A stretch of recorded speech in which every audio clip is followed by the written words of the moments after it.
All right.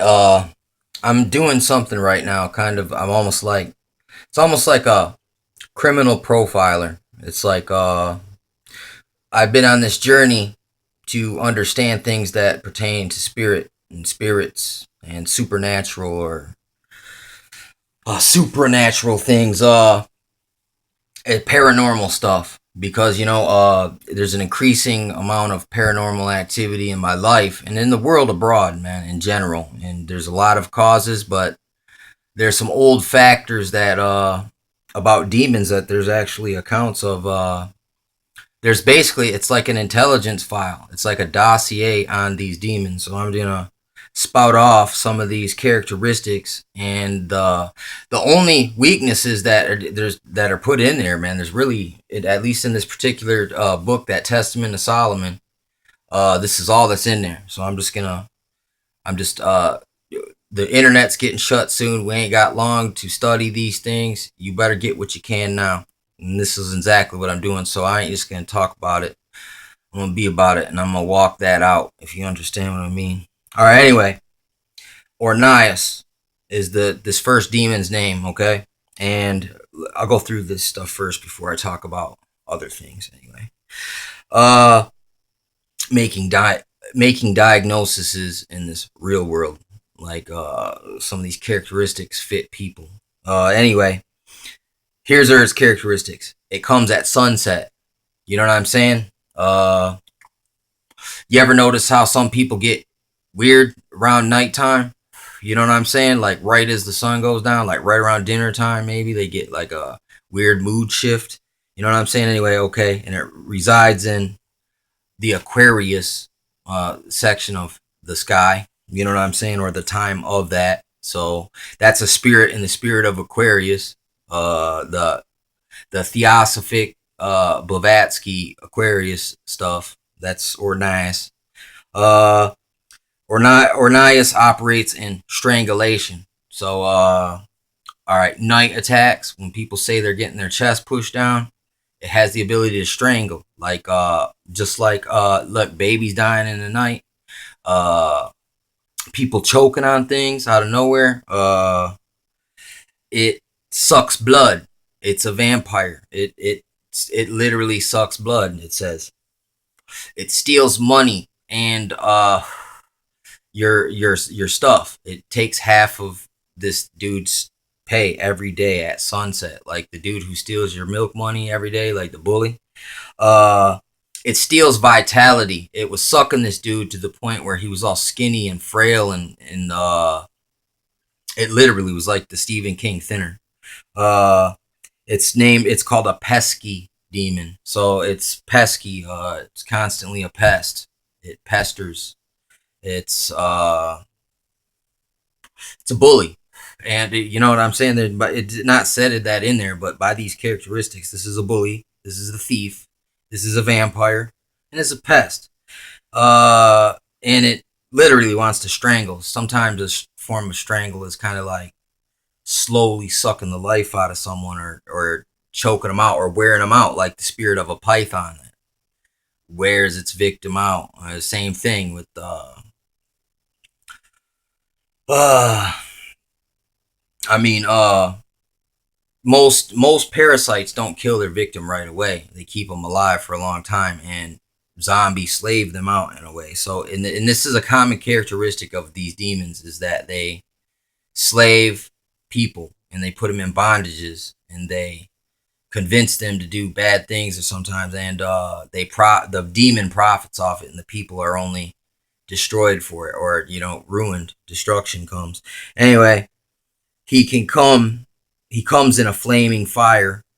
Okay, so that the angels can appear as a being of light. He is a homosexual. He comes in the form of a man and craves a feminine voice. Not only a homosexual, but he is a pedophile homosexual.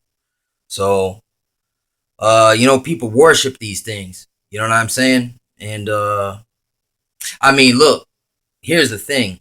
If you take on these characteristics like strangulation, that's like Ted Bundy. You know what I'm saying? Takes three forms.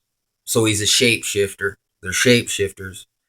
It can become a flying creature with wings that takes off into the heavens, it says. So it's like Jeepers Creepers Part 2. You know what I'm saying? And it can come as a lion too. So it can take on these forms there. You know what I'm saying? Uh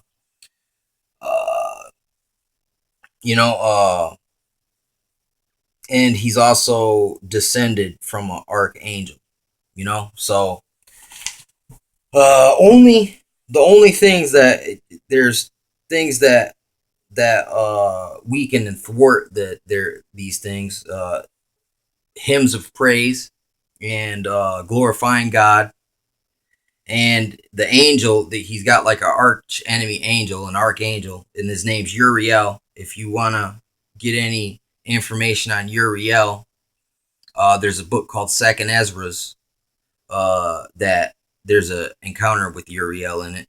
So I mean, that's the only other information I can get, a dossier on Uriel. You know what I'm saying? It's from that book, but I'm already aware of it, so it's documented in the manner in which this dude speaks, this angel, and I love that part about that book. There, it's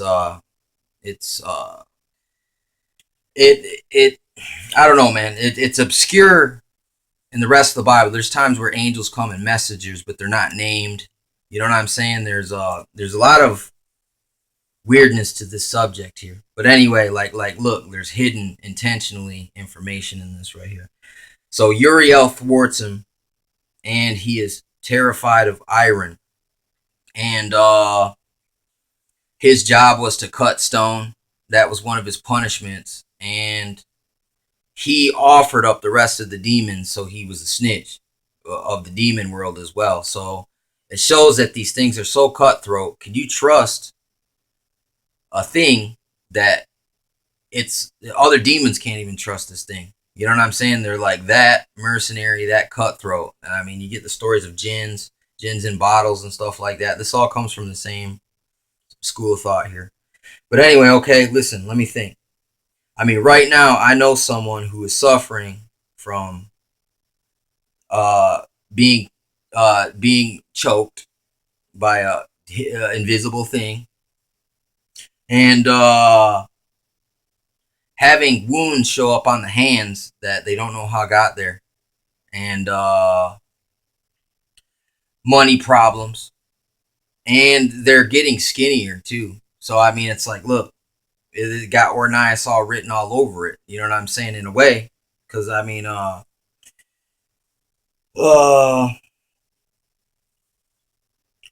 that's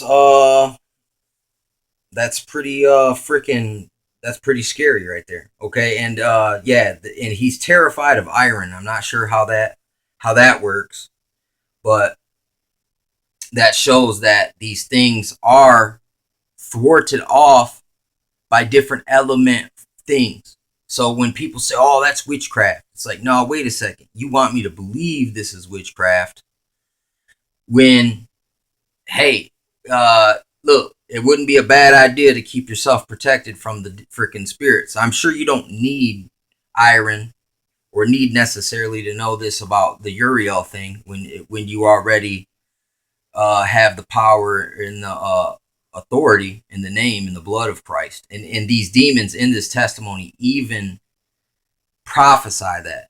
You know what I'm saying? The demons themselves have a spirit of prophecy. So that's how some people can get deceived, and they can be receiving real spirit information, but it's not Holy Spirit information. It's one of these things masquerading as an angel of light.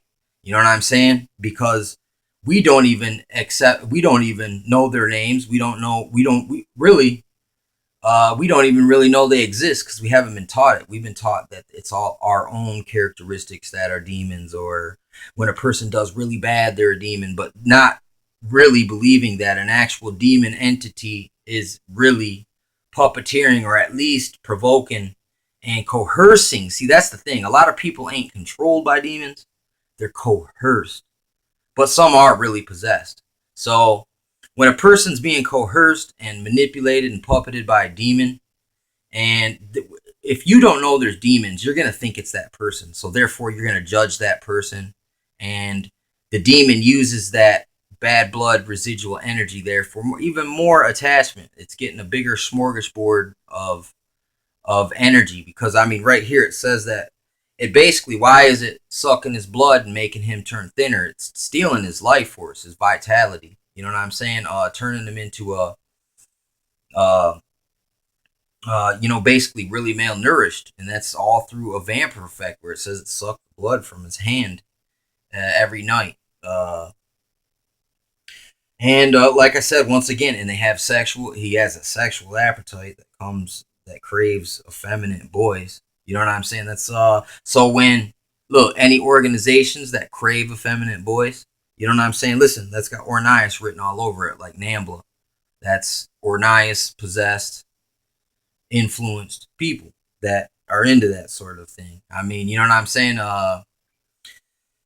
And it's, I mean, it's any way you look at it, it's rape. Look, you're taking advantage of someone who is doesn't have the capacity to say yes or no, or really, even if they said yeah, go ahead.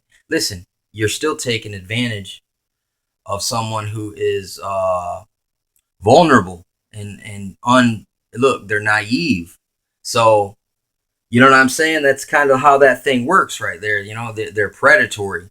These demons, and they are thieves. They literally oppress people and steal their stuff. And how many people got hit by this guy and no one could help him? You know what I'm saying? Is another thing. You know what I'm saying? It's pretty freaking crazy. But and once again, it's got shapeshifter qualities. And damn, kind of like Mothman. Whoa, wonder if Mothman is Ornias really? No, I don't know. But anyway, that's the dossier on this guy right here. There's his MO, and there's his his profile. And I'll keep dropping these little whatever I can glean from it. You know what I'm saying? It's like as I get this dossier, because I mean, listen, familiar spirits. That's what a familiar spirit is. It's like the spirit world has a dossier on everyone, and sometimes the demons just pass the file in the spirit, and one person will. How come these people will all know the same tricks and tactics to get inside your head or cause you harm or steal your peace and your life force? Because being all down and defeated and a victim also is debilitating. So I mean, you know what I'm saying? And it's like, look, that's why they passed the file, because look, it's good information. It's like your whole history and your family's history. Like an intelligence agency is literally based on the demons, man. And that's how fortune telling works too. There's a big portion of that that's all. It's really more like intelligence agency. It's a form of interrogation. It's like but it's different. They're trying, instead of them trying to extract information from you, they want to extract something to give back something, and that they know what to give by what you expect.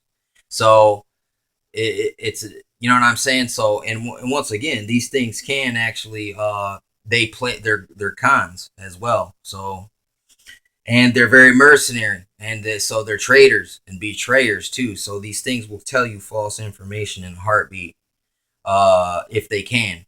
You know what I'm saying? So there's no trust in it. It's mentioned that these things are worshipped as gods in like Jasher and Jubilees and in Enoch.